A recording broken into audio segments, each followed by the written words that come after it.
is 1941. There is still time for one more aloha. Still time to enjoy tropical skies and sweet music, flowered leis, and the hula.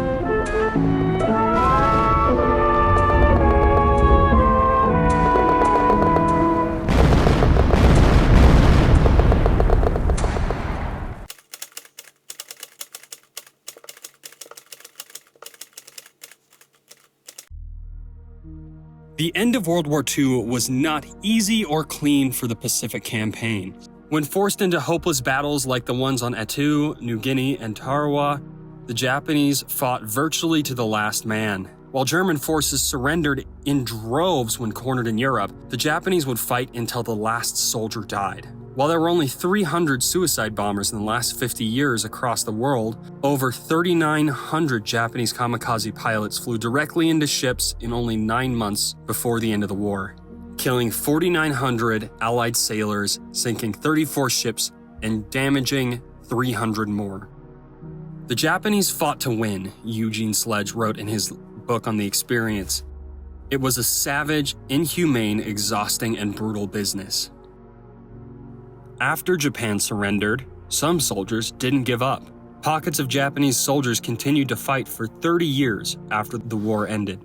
This story would be shocking for any country, but even more for a country that went from being economically and technologically behind to a world power in only 80 years. How did this happen?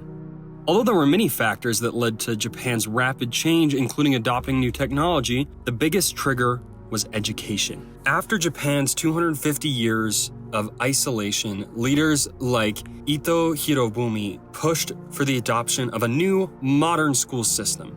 Specifically, the Prussian school system, a method of schooling engineered to create soldiers and factory workers. Japan's new school system reshaped the entire Japanese culture by both reinforcing old values and pushing new ones like loyalty to the emperor, discipline, respect for authority, national unity, and excellence. This shift in values, coupled with extracurriculars like marching, military drills, and the daily reading of the imperial rescript on education, turned the Japanese children into model, disciplined workers and soldiers willing to offer themselves courageously to the state. All of these actions dramatically advanced Japan's industrial and military strength. Their economy grew at 3.5% every year from 1870 to the start of World War II.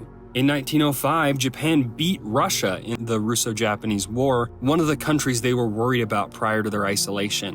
And by 1920, Japan had a 98% literacy rate, a 180% increase from 1870. Even now, the Japanese are still some of the most disciplined people on Earth, famous for their clean cities and streets. However, it also led to the atrocities of World War II and 2.5 million Japanese soldiers dying in combat, fighting to the last man. The history of the Japanese school system highlights a vital lesson about the human experience.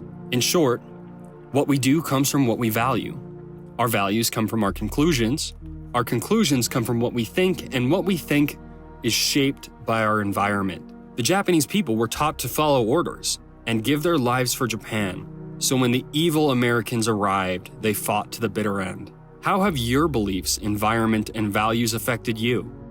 At Beyond Abundance Academy, we want to help you learn to own the process that shapes your values and character. Let us know. What beliefs have you noticed that are currently driving your behavior?